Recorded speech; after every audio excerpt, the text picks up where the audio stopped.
Purihin ng Diyos, tunay po na napakabuti ng ating Panginoon. Welcome po muli sa programa at palatuntunang Biyaya ng Diyos Radio Ministry at kayo po ay nasa himpilang DWAD 1098 po sa talapitan ng inyong mga radyo. Muli, kumusta po kayo mga kapatid? I am your host sa loob po ng isang oras, and again, my name is Brother Dexter Durante. Kumusta po kayo na mga kapatid, mga kababayan at mga nagmamahal sa Ebanghelyo ng ating Panginoon? Nawa po kayo po'y nasa maayos at magandang katayuan at kalagayan sa buhay. At kung kayo man po ay dumaraan ngayon sa mga matitinding hamon, challenges ng buhay o pagsubok, I am praying to the Lord that the Lord is your source of health, source of strength, at abutin po kayo at pagpalain ng Panginoon. At saan man kayo naroon sa mga oras na ito na kayo po ay nakikinig ng palatuntunan natin, dalangin ko po na ang pagpapala, ang biyaya ng Diyos ay mapasa inyo. At tunay po na napakabuti ng Diyos. We are on our third week of November. Napakabilis po ng mga panahon, napakabilis po ng mga araw. At we are getting closer to December. Sa last month ng taong ito ng 2016. At nawa po ay nagigipong lalong exciting ang inyo pong paglakad kasama ng Panginoon. And today, hindi ko na po papakahabaan ang ating pong introduction because I am so excited to bring you and to share with you ito pong mensahe na ating pong amin pong napagsalu-saluhan nung nakaraang ating pong Sunday service na ginanap po sa ating church dito po sa area ng Alabang, Muntinlupa. Ibabahagi ko po sa inyo ngayong araw na ito ang tinatawag na kapahayagan about the truth in connection with the resurrection after life. Ika nga, meron pong katanungan, meron nga bang buhay na nag-iintay sa atin sa kabila? Ano po ang mangyayari sa atin pag tayo po ay namatay dito sa physical na katawan natin? Is resurrection from the dead real? Totoo po ba? And what did Jesus say? What does the Bible say about the resurrection after this life? Kaya yan po ang ating ilang sa mga mapapakinggan at mapapag-aralan sa ating pong palatuntunan. And I want you to stay sa loob po ng isang oras. At mamaya po, after po na mapakinggan ninyo ang ating pangangaral, I will be back at the end. So dalahin ko po sa Diyos na mapagpala kayo sa inyong pakikinig ng salita ng Diyos sa araw na ito. God bless you, and I'll be back again.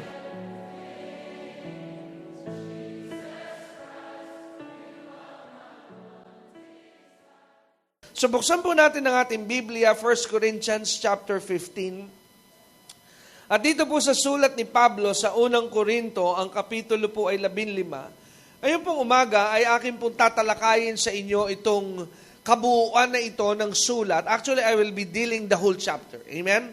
Pag-uusapan po natin sa umagang ito ang buong kapitulo ng bahagi. Bahagi lamang po ito, but chapter 15 is dealing with a specific subject. Amen? So, bahagi lamang ito ng buong sulat, ngunit itong kapitulo na 15 ay meron pong espesipiko na pinag-uusapan at ina-address at tinatalakay si Pablo sa kanyang sulat na ito sa simbahan sa Korinto. At ngayong umaga, atin po itong gagamitin because I believe na the Bible is not outdated, it is always relevant. Amen? Ang Biblia ay hindi po nalalaos, ito po ay laging nasa tamang panahon. Amen? Kaya ngayon pong umaga, samahan niyo po ako sa 1 Corinthians 15 at atin po itong pag-aaralan. So kung kayo po'y naroon na, just to open up sa ating pong pagbubukas at panimula, buksan niyo po sa talatang 29. Chapter 15, 1 Corinthians, verse 29. Dito po tayo magpapasimula ng ating pong pag-aaral ngayon pong umaga. Now, if you are in 1 Corinthians chapter 15, verse 29,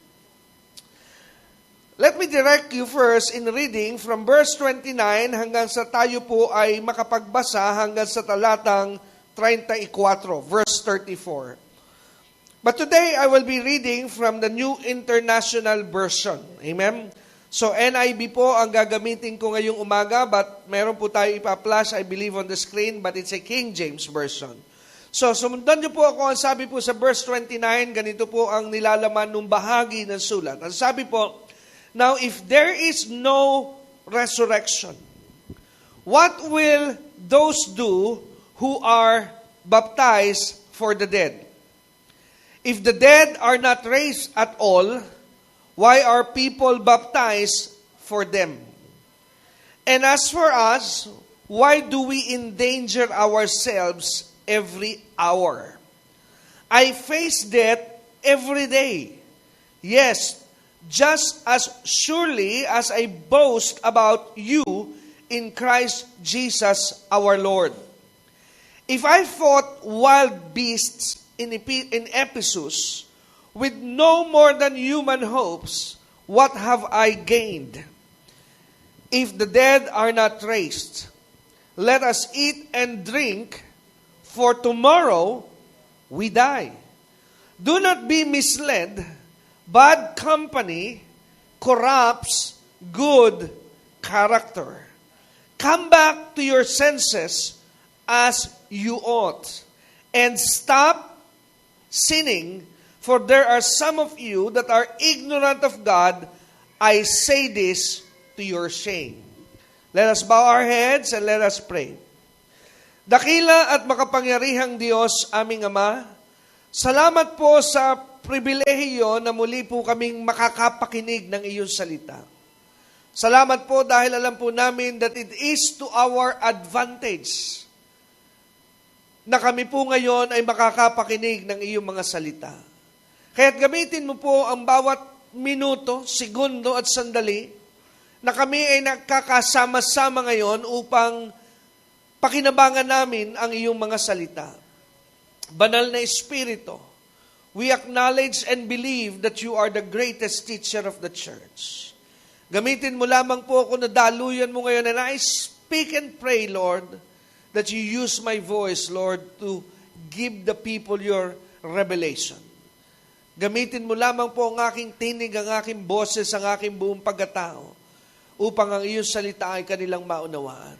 Ito po ang aming dalangin sa umagang ito sa pangalan ng iyong anak na si Jesus. Ang lahat po muli magsabi ng Amen.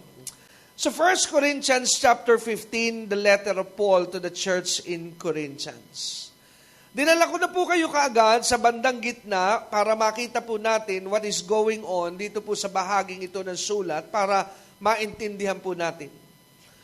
Remember na pag kayo po ay bumabasa sa mga sulat sa Bagong Tipan, when you are doing your study and you are doing your meditation in the epistle, isa po sa technique, isa po sa paraan, well, the number one, of course, is never read the Word of God without the guidance of the Holy Spirit. Because the Holy Spirit will always bring you to the truth. Dahil ang banal na Espiritu po ang sa magdadala sa atin saan?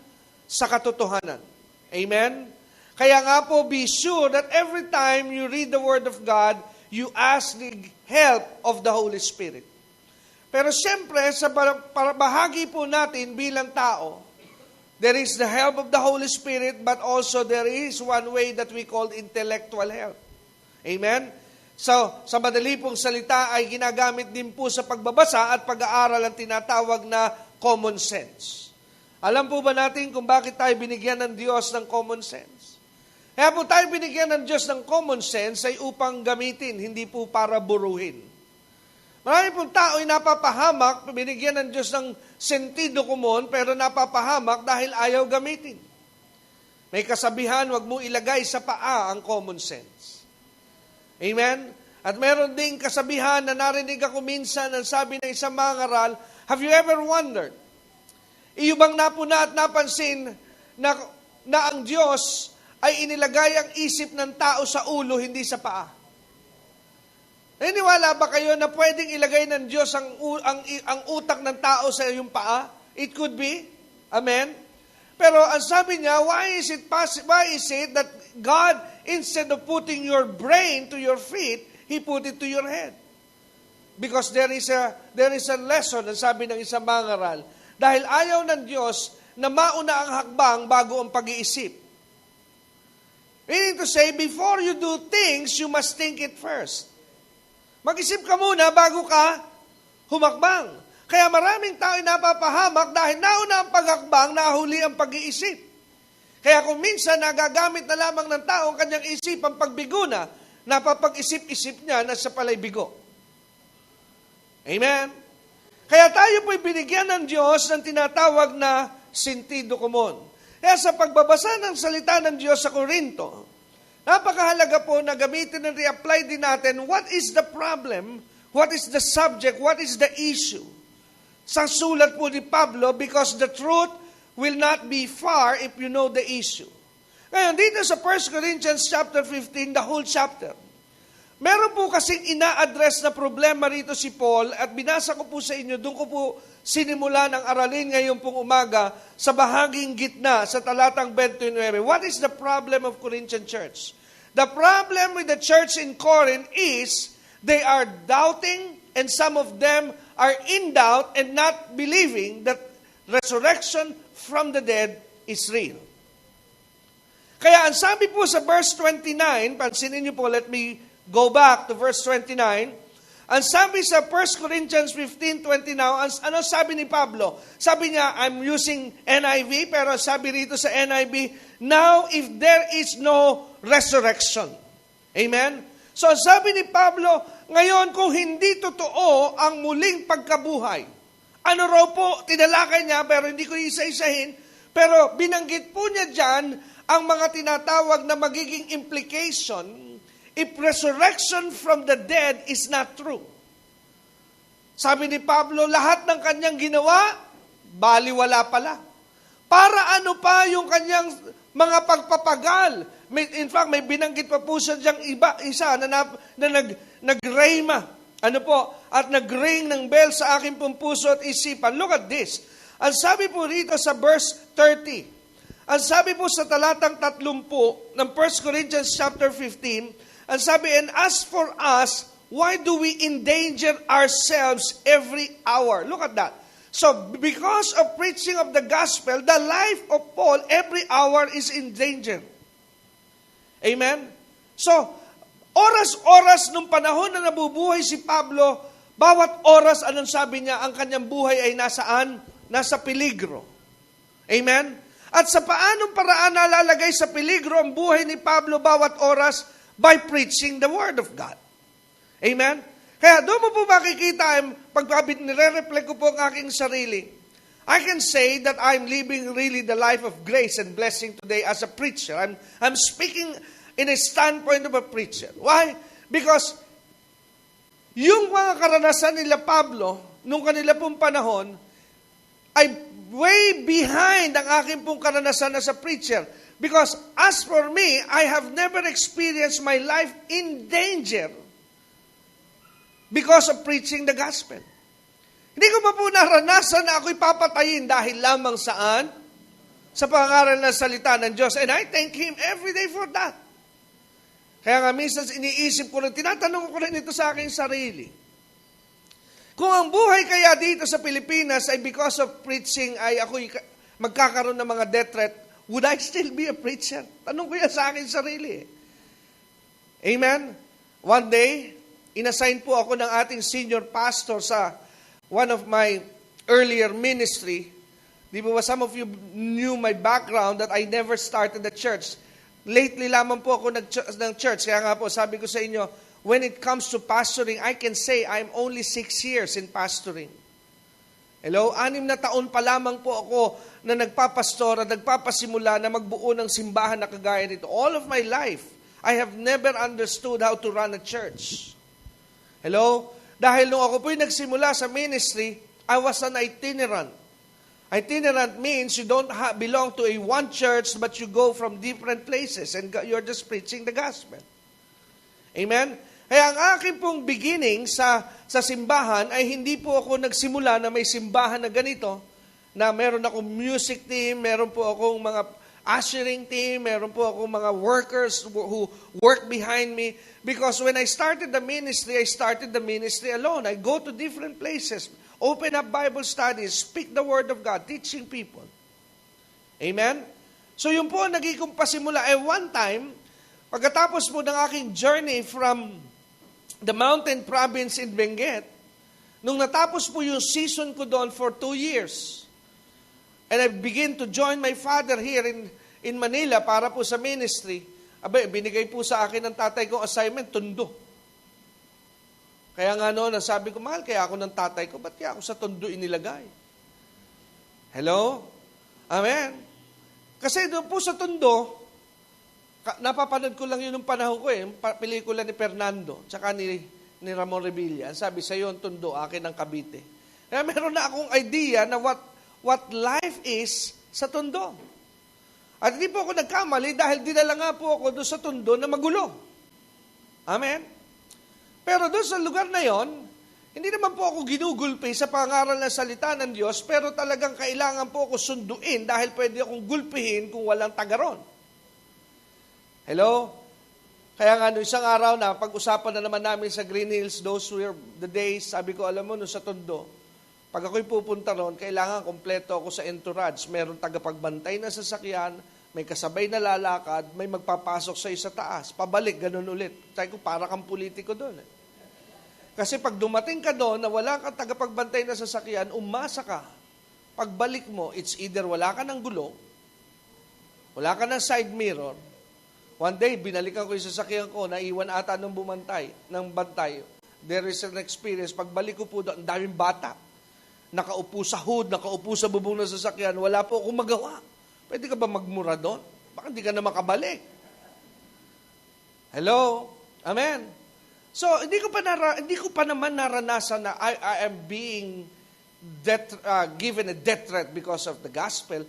Pero pag tinitingnan ko po si Pablo sa kanyang mga pinagdaanan, man, kakaiba po ang naging niyang mga karanasan because of the gospel. Sabi ni Paul sa kanyang testimony sa church sa Corinto, sabi niya, every hour, look at that. Do you believe na si Pablo po ay hindi nag-exaggerate? Amen? Hindi siya gumagawa ng istorya. What he's saying is true. Sabi niya, every hour. Hindi niya sinabing every month.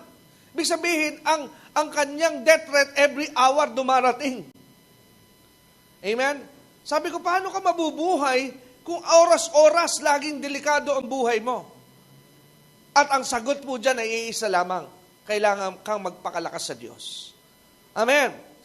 Sabi ni Paul sa verse 30, and as for us, we are endangered ourselves every hour. Verse 31, face death every day. Araw-araw, nakikipaglaro siya saan? Sa kamatayan. Dahil lamang sa kanyang pangangaral at paghahayag ng Ebanghelyo ni Kristo.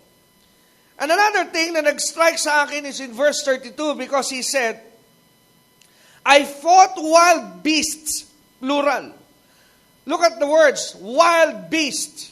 Hindi po ito literal na hayop, pero dinemonstrate po ni Pablo, i-describe ni Pablo what kind of people he met when he goes to Ephesus. Grabe palang uri ng mga tao ang mga naroon sa Ephesian church, sa Ephesian place. Amen? Sa Ephesus. Kung paano niya i-describe ang uri ng mga tao doon sa Ephesus, sabi ni Paul, they are like wild beast. Mabubuti kayang tao ito? Wild beast nga ang katumbas eh. Ibig sabihin, mababangis talagang parang pag sinabing wild beast, it can be compared to a wolf, a lion, a tiger, a bear. Pwede mo po bang ipet ang wolf? Pwede mo ba sabihin, ang alaga ko sa bahay, wolf? Hello? Amen? Hindi ito pwedeng i-tame. Ang gusto lagi nito, ang kanyang instinct is always killer. Destruction. Tama po ba? Now, ganun niya i-describe ang mga tao sa Ephesus. Pero sabi niya, kanyang hinarap at sinuong ang pangangaral ng Ebanghelyo ni Kristo sa kabila na ang mga tao po na kanyang kinakaharap, araw-araw, oras-oras, ay masama ang pakailaban sa kanya. Why? Amen? Because he believed in the gospel. Naniniwala po siya saan?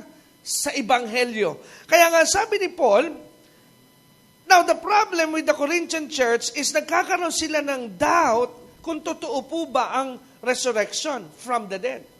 Now, para lamang po maging layman ito at hindi kayo mahirapang unawain, now Paul is trying to convince them, amen, kung hindi po ba totoo ang buhay saan? Sa kabila.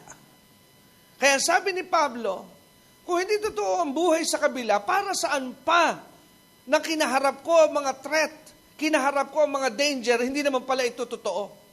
Wala naman palang katotohanan na may buhay sa kabila. Kaya he comes up with these words. Sabi sa verse 32. Kaya sabi niya, parang pampilosopong sagot na ito eh.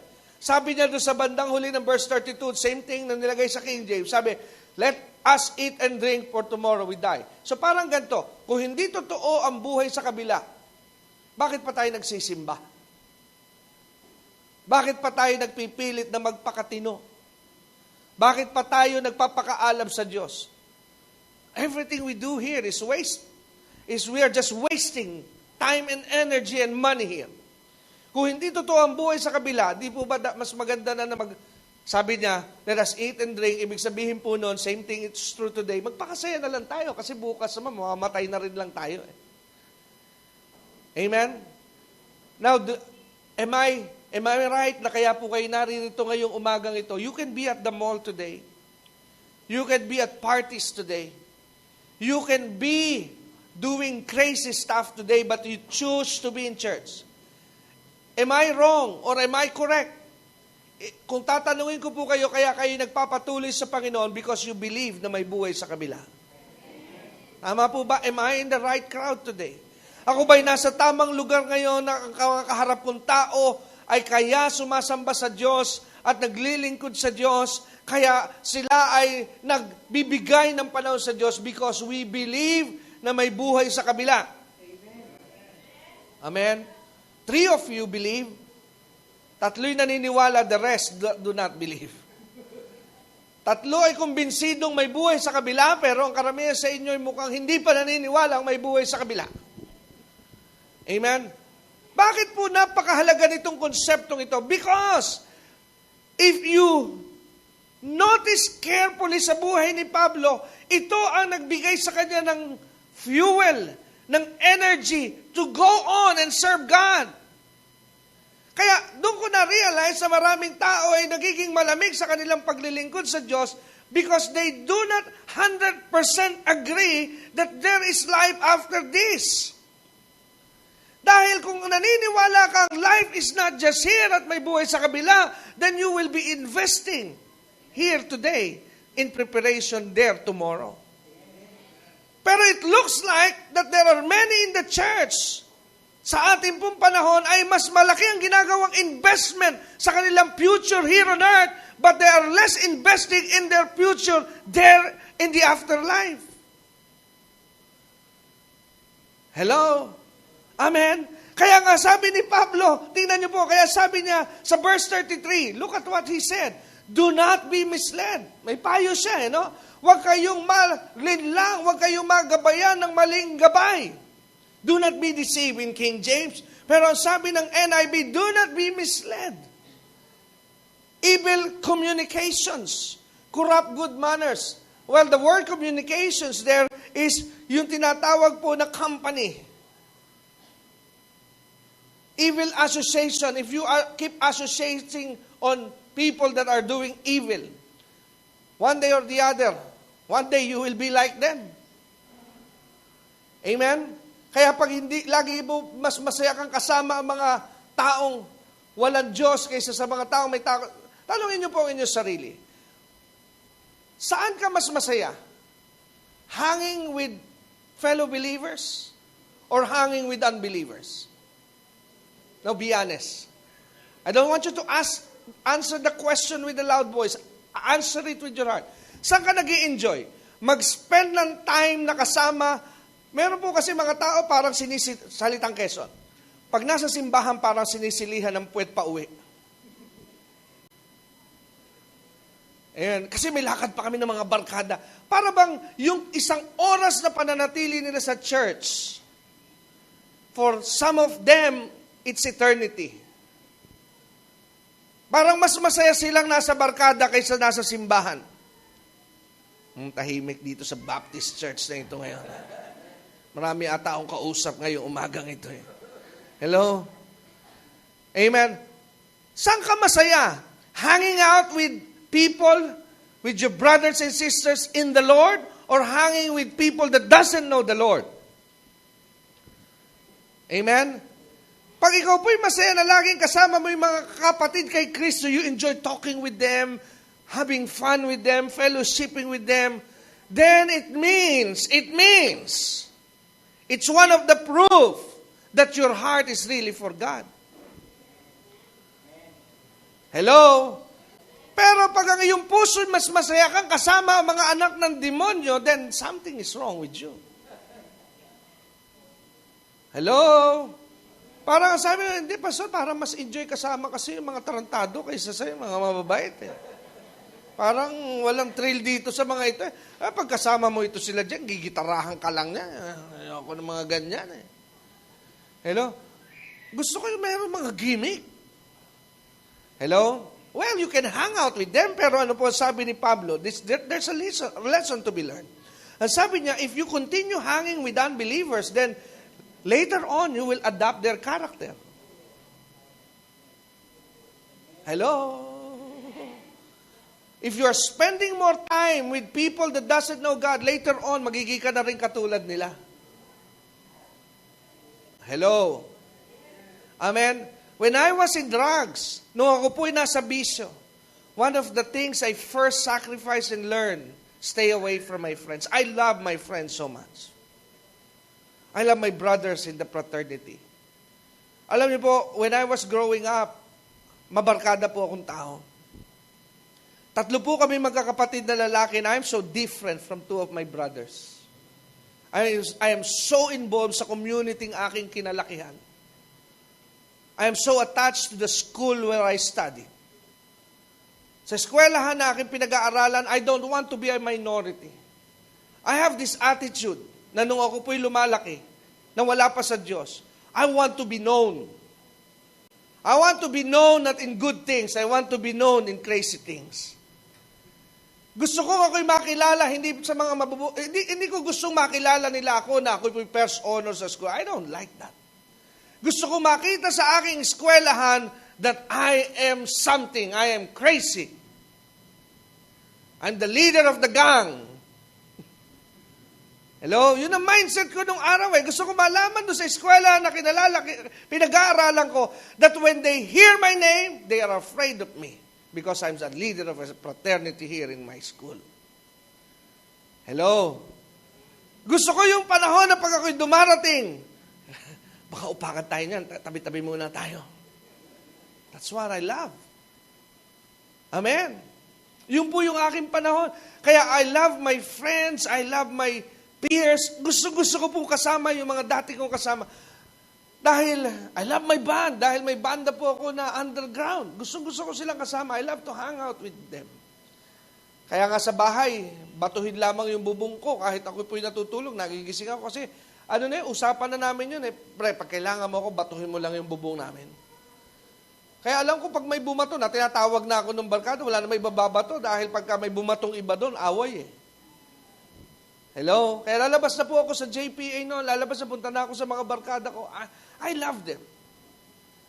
Pero when God introduced His Son to my life, nung pinakilala ng Diyos ang kanyang anak sa aking pong buhay, I know something has to change. Kailangan pong merong magbago. And one of the things that I learned na kailangan pong magbago sa aking pong buhay is I have to choose the right friends that I will hang with. Kailangan magpumili ako ng mga tao na dapat kong laging makasama. Because in order for me to manifest a godly life and character, I have to hang out with godly people. Tama po ba? Because how can you manifest a godly nature if you're hanging with evil company? Hello? Amen. Kaya nga po may simbahan. Kaya nga po may church. Now I do realize now what is the role of the church. This is designed for you to have a company. Amen? Kaya pag may mga fellowship na ginagawa, may mga sinasabing may eating fellowship, spend time. Try to connect with believers. Amen? Try to connect. Even though na parang mahirap para sa iyo, but ask God for help. I want to connect more with my fellow brothers and sisters. Do not be an outcast to the fellowship. Bakit po? Dahil we need fellow brothers and sisters para po lumabas yung good character sa ating pambuhay. Kaya nga sabi ni Pablo sa verse 34, ang sabi sa verse 33, bad company corrupts good character.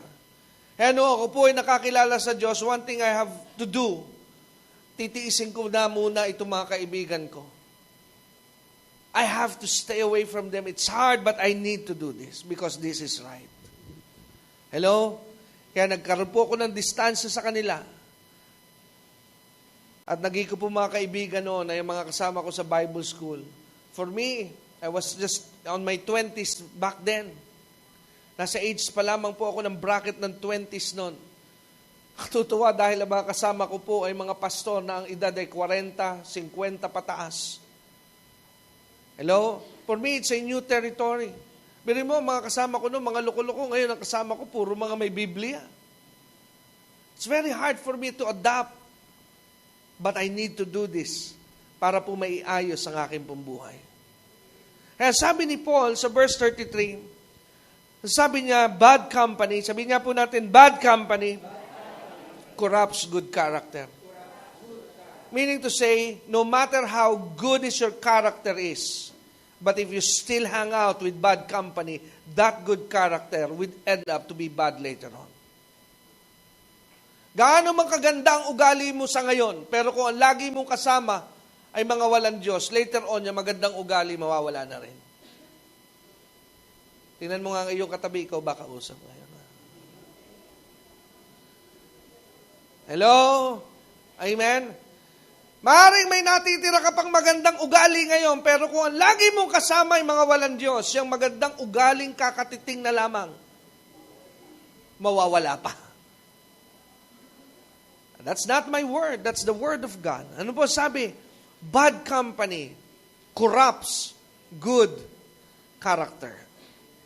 Alam niyo yung USB, yung hard drive, alam niyo ba na isa lamang virus, it could corrupt every file? Hello? Isang virus lamang, let's say, nabigyan ka lamang ng isang file, pero in that USB is stored 50,000 files. Pero just because of that one file that adapted to your hard drive, it could destroy the whole system. Tama po ba? Yun yung ibig sabihin dito ni Pablo, na isa lamang pananatili mo sa mga taong hindi mo dapat sinasamahan will later on destroy every good things that you have in your life. Hello, kaya hindi ako nagtataka kung minsan bakit si sister dati ang alam sa Diyos eh. Pero bakit ngayon? Iba na pananaw niya. Hello? Ngayon may idea na ako, napasama yan sa ganyan din pananaw. At ang mabigat, mas mahaba ang panahon niya sa mga ganyang pananaw, kaya hindi mabalanse ng pananaw ng simbahan dahil mas mahaba oras niya sa maling pananaw. Hello? Kaya no matter how hard the preaching is, but because he's spending more time sa mga maling mga aral at mga maling mga tao, mas nagiging dominante po yun. Hello? Kaya nga, sabi po dito, sa verse 33, bad company corrupts good character. Kaya sabi ni Paul sa verse 34, sabi niya sa sulat niya sa 1 Corinthians 15, what did he say? Sabi, come back to your senses as you ought. So, sabi niya, challenge niya yung church sa Corinth, sabi niya, magbalik na kayo sa tama ninyo mga pag-iisip. And he said, and stop sinning. So, look at the connection.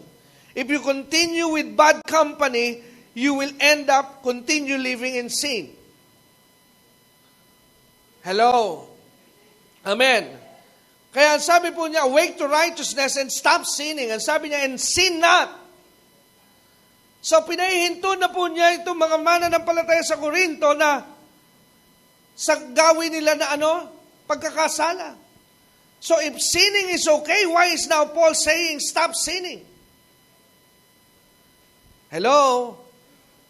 Kung sinning today is not the issue now that we are in Christ, what is the need para po pahintuin ni Pablo sila sa pagpapatuloy sa kasalanan if sin doesn't affect you?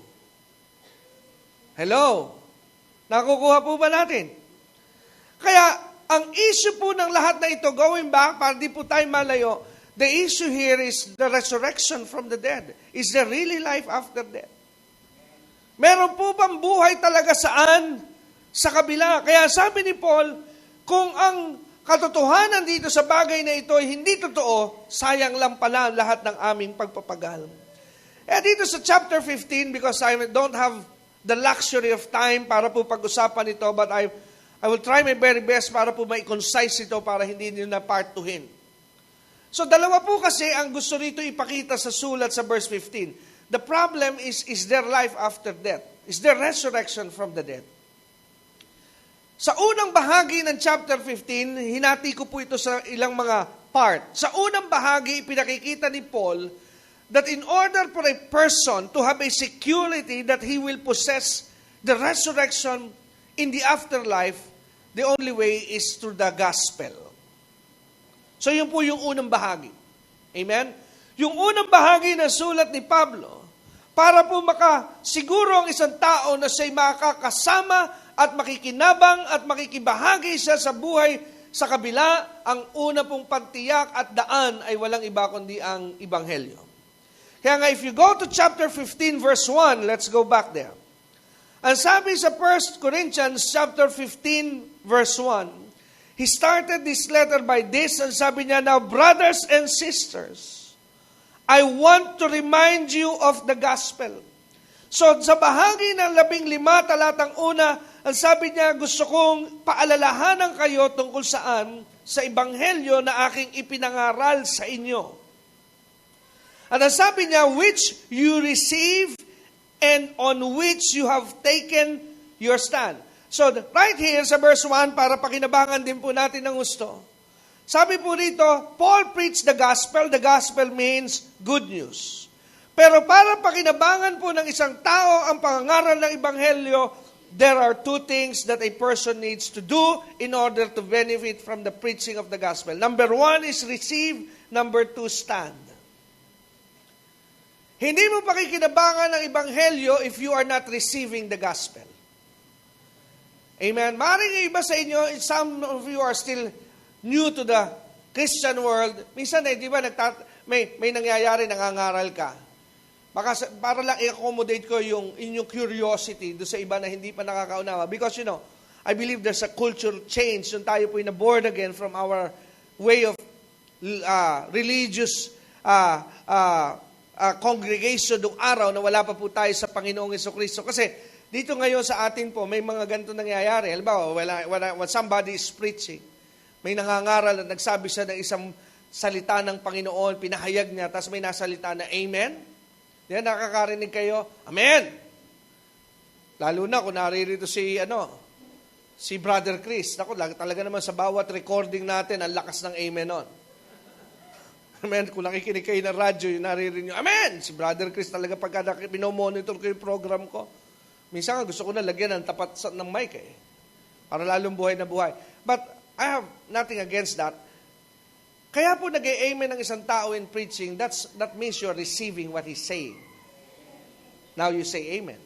Ibig sabihin, I received that. Hello? Yun po ibig sabihin, tinatanggap ko yan, pinaniniwalaan ko yan. Pastor, pag hindi ba nag-amen? Two things. Ang pwede mangyari. Number 1, you don't agree. Number 2, I really don't know. Wala akong pakialam. Hello? Kaya pag hindi nag-amen na isang tao, dalawang bagay lang naman nangyayari. Yun nga, wala siyang pakialam, or either di ko naintindihan. Amen? So dalawa ang dapat ginagawa mo sa pangangaral, you receive it. Kaya ka nagsabi ng Amen, it means I receive. Pero it doesn't stop by receiving because the next word is so important. Sabi ni Paul, you stand. Amen? So tatayuan mo yung iyong tinanggap. Halimbawa, pinangaral sa inyo, God wants you blessed, and you said, Amen, I received that. Amen. Now, darating sa inyo wala kang pera, tayuan mong pinagpala ka. Kasi hindi mo mararanasan yung Ebanghelyo kung hindi mo tatanggapin at tatayuan. Narinig mo pinangaral sa iyo ang ebanghelyo na sa pamamagitan ng latay ni Kristo, ikaw ay pinagaling. Now, you receive that. Amen. Naniniwala ako dyan. Pero darating ang sintomas, darating ang kirot, at sasabihin mong, hindi totoo. Hello? Kaya kailangan mong tayuan that you are blessed. Amen? A few weeks ago, I was preaching on John chapter 10. Sometimes a preacher is not just preaching to you, but sometimes we preachers are preaching with you. Minsan kami po'y nangangaral, hindi lamang kami nangangaral para sa inyo, nangangaral kami kasama ninyo. Ibig sabihin, may mga pangangaral, madalas kami na yung aming sinasabi ay para rin sa amin. I needed an encouragement every day. Amen? Akala nila preachers doesn't need encouragement. No, we need everyday encouragement. Bakit? Because we're humans like you. I was preaching one day last week about John chapter 10 sa isang grupo na aking tinuturuan. Not here, I believe not here. Nangangaral ako sa subject about John chapter 10 verse 10. Ang sabi po ron, the thief cometh not but to steal, destroy. But Jesus came so that we may have life and have it more abundantly. May pinangangaral ko po yung bahagi nyo sa dulo that Jesus came not just to save my soul and my spirit from hell, but He also came so that I will have a good life. Good life as in every needs provided. Amen? So, parang habang ipinangangaral ko ito, it's not just a preaching to the people listening, but to me, it's also a challenge to me to believe. Ang sabi ko sa akin may bahay, the only power of preaching is if the preacher is experiencing what he preached. Because beyond that, ang sabi rin ng aking ama, if you don't experience what you preach, then don't preach it anyway. Because it will never have power. Kaya nga sabi ko rin sa akin may bahay, I am so grateful to God and thankful to God na ini-elevate na ng Diyos ang ating worship team. Remember, I said to you, I'm just 6 years in pastoring. Bata pa po ako. Amen? So, natutuwa po ako because I was always thankful because for some churches, creating a worship team that tapped to the atmosphere of God, some of them, it took them 10 to 20 years. Hello? Pero, to God be the glory, sa Diyos po ang lahat ng papuri, pero pag nag-worship po mga kapatid natin dito, we have a lot of worship team, praise and worship leader in our church. Makikita mo po yung level ng kanilang pagsamba. And I told my wife this, ang sabi ko sa aking asawa, the difference between them and other praise and worship team is this. Dahil ang pagsamba, you're not just singing song. You sing song because you experience God. If you're singing song outside of experience, then that is just a song. That's not a worship. But be sure that you are singing song out of your experience with God. Because when you sing song out of experience with God, then that's what makes a powerful praise and worship. Kaya kita nyo kanina yung patotoo ng ating worship leader, he paid his tithes, he gave his something to the Lord. Naranasan niya ang Diyos. The Lord bless him, a brand new laptop. Amen. Binigyan siya ng bagong laptop. Kita mo yung kanyang awitin. Talagang buhay na buhay. Why? Because he's not just singing the words, he's singing out of experience. And you can feel it. The congregation will surely feel it. And if we feel it, I believe God will feel it. Amen? Nakukuha po ba natin yon? Amen? Kaya, ganun po ang katotohanan dito sa bagay na ito. Amen? Kaya nga sabi ng tatay ko sa akin, it's so easy to make a sermon, just get it out, copy it out, but be sure that when you copy it, you experience it. Hello? Kaya sabi ng tatay ko, a good sermon sometimes is made out of 50 years experience. Hello? Amen?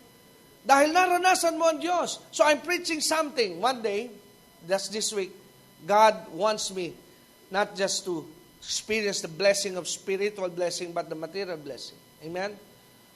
Pero ang totoo po, my personal life, yung buhay kong personal, hindi ganun na nangyayari. There's struggle, there's lack in areas of my life, lalo na when it comes to finances. May mga bahagi na kinakapos, may mga obligation na parating na, pero if you see in the natural, wala kang pambayad. Hello? Amen. So dumarating yon. Kaya nga sabi nung isa kong kausap sa Bible study, Pastor, ang dami ko kasing struggle. And I said, sino sa atin na walang struggle? Everybody has challenges. Hello? Kaya nga isang nag-rayma sa akin, I was sitting down and said this, the struggle is real, but so is God. Totoo po ang struggle, pero totoo rin ang Diyos. And I want you to know that no matter how big your struggle is, God is bigger than your struggles. Hello? Mas malaki po ang Diyos sa inyong mga pinagdaraanan. Kaya sabi ko nga doon sa kausap ko, meron lahat tayong pinagdaraanan. Lahat meron. Amen? We have different kinds of challenges we're facing. Kaya nga pagkatapos kong mangaral, ang natural na nangyayari, it's opposite. It's so different. Amen? Pero kailangan mo pong tayuan yung mga natutunan. And I was preaching and teaching to you, nasabi ko po, you have to align your confession with your heart. And your heart must align with your confession, because pag hindi naka-align ang iyong puso sa iyong pinapahayag, then there will never be a manifestation. Manifestation will only come when your confession and your belief is aligning together. Pag hindi po nag-align ang iyong pinaniniwalaan at ang iyong pinapahayag, walang manifestasyon. Kaya if you're believing God for something in your heart, that must be the thing in your confession. Kung naniniwala kang pinagpala ka, ang pahayag mo ay laging pinagpala. Eh, sabi ko sa misis ko, sabi niya, minsan kasi kinore ko siya one day, dahil minsan pagkausap niya, ako rin minsan nadidelay yung aming sweldo. Sabi ko sa kanya, Ma, the Lord told me, let's align. Kung nadidelay man yung ating allowance o sweldo, let's not talk about it. Hello? Let's believe that we are provided for. And how do you do that? You have to align what you believe. Kaya hindi dapat na paniwala mo o pinoprovide pero sa bibig mo talagang kulang. Hello? Eh, siyempre, ito po yung literal. Kaya ginagamit ko. Literal, normal kaming tao, ha? Makakala nyo kami mga abnormal, kami mga superpower, hindi po kami mga superheroes. Amen? Hindi po kami mga superman. Dumaraan kami sa proseso. Amen?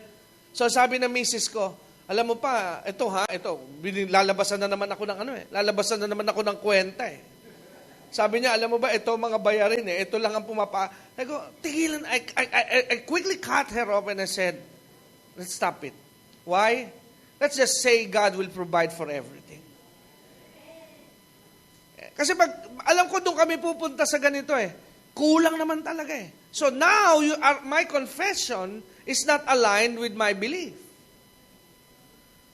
Hello? And I know that I will never see manifestation. Amen? Sabi ko, let's correct it. We're okay. Kaya sa bahay, hindi naman nakikita ng mga bata, pag sila po'y nasa kwarto na bumababa po, para akong tanga. I said, I speak, Jesus is Lord in my bedroom. Jesus is Lord in this bathroom. As a refrigerator, sabi ko, in this refrigerator, Jesus is Lord. Meaning to say, Jesus will always provide. Every time I open my refrigerator, hindi ako magugutom. Hindi ito magiging pig tree na kung kailan ako gutom, tubig lang ang laman. Ano yung nangyari sa pig tree? Kung kailan gutom si Jesus, sabi niya, pambihira. Kung kailan pa naman ako gutom, walang bunga. Maraming refrigerator ng Kristiyano, pig tree ang dating. Pag gutom, pagbukas, wala, tubig lang. Nagugutom ako, pagbukas, ang dami tubig, talaga nakahilera. Sige, inumin mo na yan, litro-litro yan, busog ka na rin dyan. Ang mangyayari sa'yo, bloated, hindi ka po busog. Kaya magtataka, ba't kaya ako ihi ng ihi? Gutom naman ako, inom ka ng inom, Brad. Hello? Sagana ka sa inom, Brad.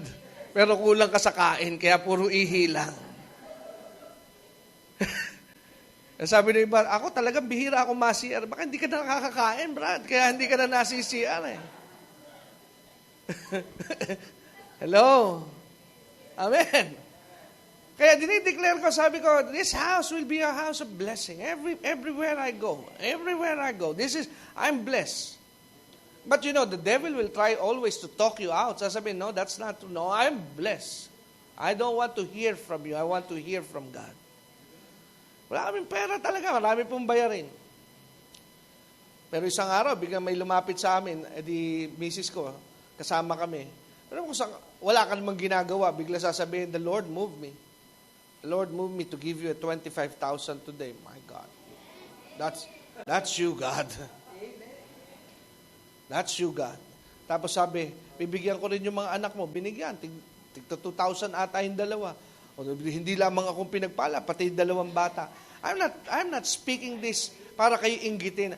I'm saying to you, if I do not experience it, paano ko po may pangangaral ang salita ng Diyos? Hello? Kaya sabi ko, pinag-usapan namin mag-asawa, please, wag natin tingnan kung saan manggagaling ang pera. Tingnan natin lagi sa Diyos. Because God can use, kasi yung tao, hindi namin nakakasama, hindi nga namin laging nakikita yun Pero biroy mo, bibigyan ka na ng ganong kalaking halaga na hindi mo siya pinapastor, hindi mo siya pinupuntahan, tapos all of a sudden, you meet one day, sabi niya, the Lord wants me to give this to you. Now, tell me, is that God or not? Hello? Yung ba'y Diyos o hindi? Amen. I believe it's God. Hello? Amen? Kasi iiyak ko yan sa Panginoon. Lalapit ko sa Diyos yan. Lord, I have needs. I have needs. Amen? Kaya nga binigay niya sa akin, sabi niya, pakibilang nga po kung tama. Sabi ko, hindi po ako bumibilang ng pera. Asawa ko lagi humahawak ng pera Hello? Amen? Kaya nga po, napakahalaga. I think I'm running out of time. Sorry, I'll discontinue this next week. Ang sabi po rito, sa verse 1, dalawang bagay na napakahalaga in order to benefit from the gospel. Receive and stand. Hello?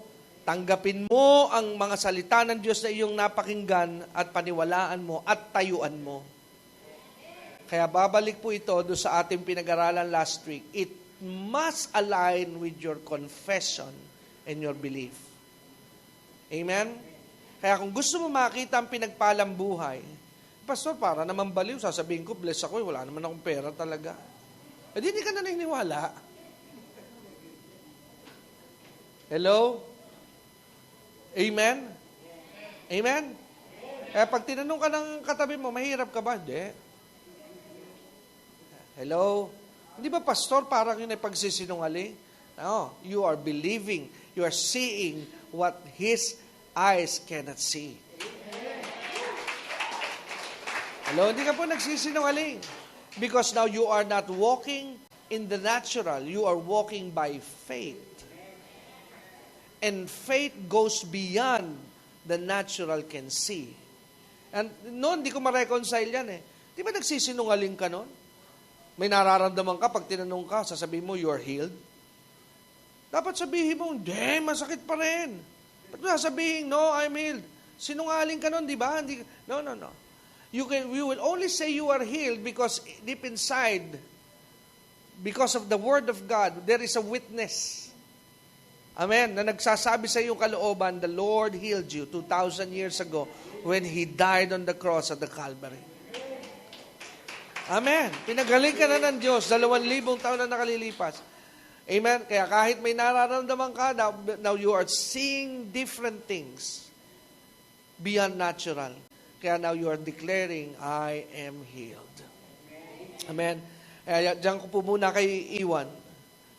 To benefit from the gospel, you must receive and stand on what you have received. Amen. Amen. Nakukuha po ba natin yan? Amen.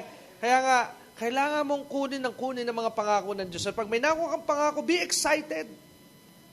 Magiging excited na ipahayag. Post mo ka. Kung may Facebook ka, post mo ka agad. What a word today. Amen. Ito tinanggap ko sa Panginoon. Ipahayag mo na talagang pinagpala ka. Amen?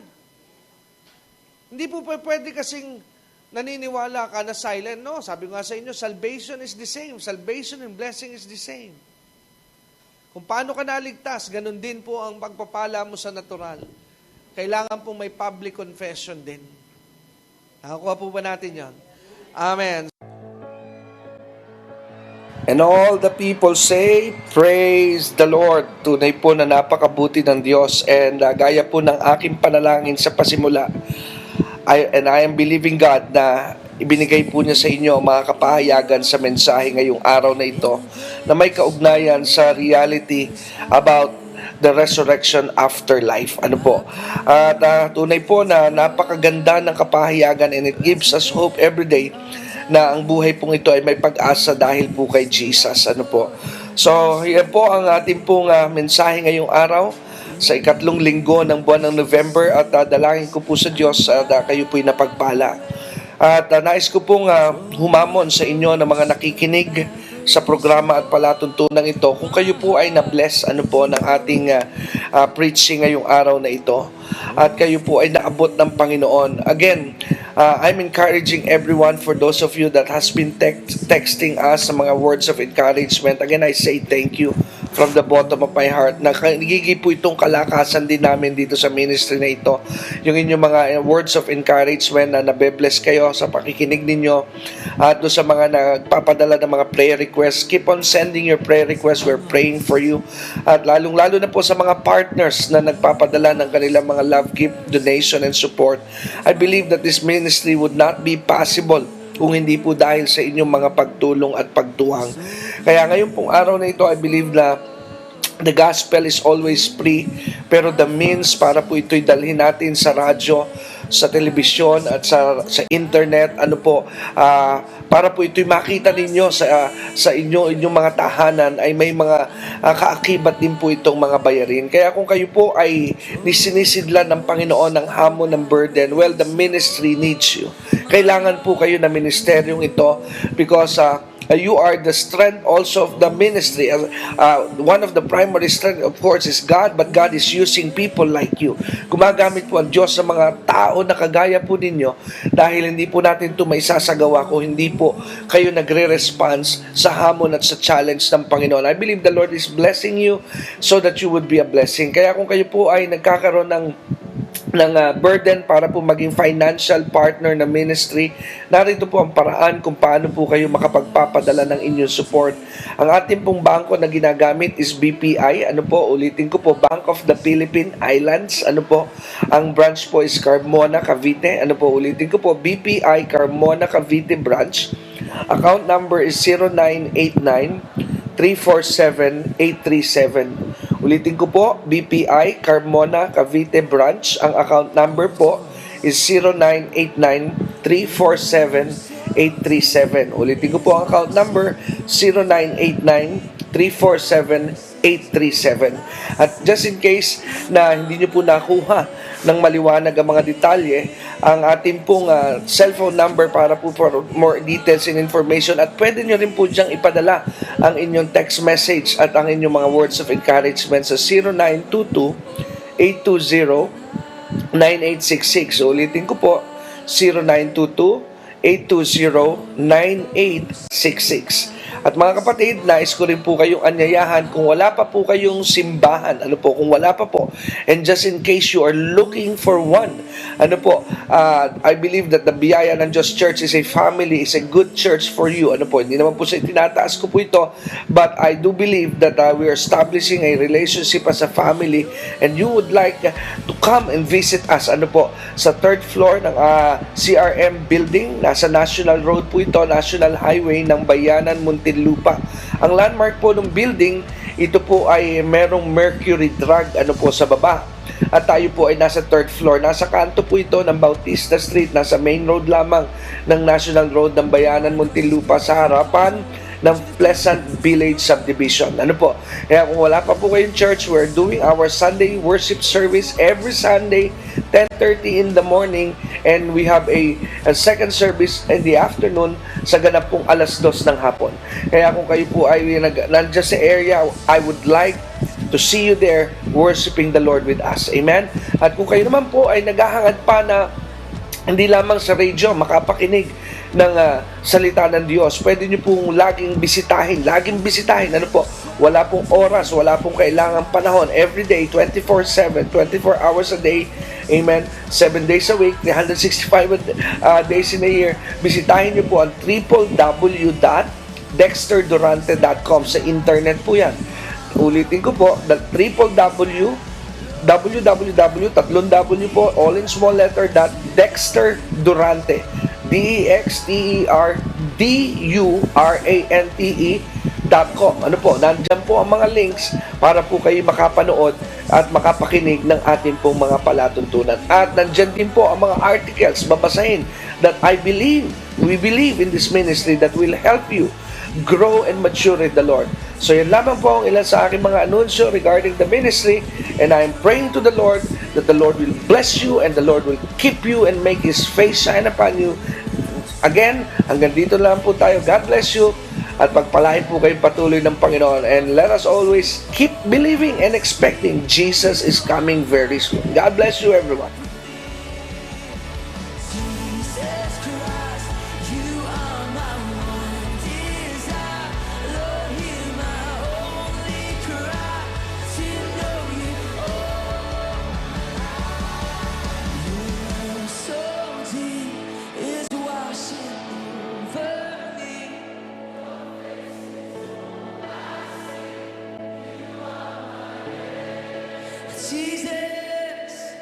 Jesus Christ.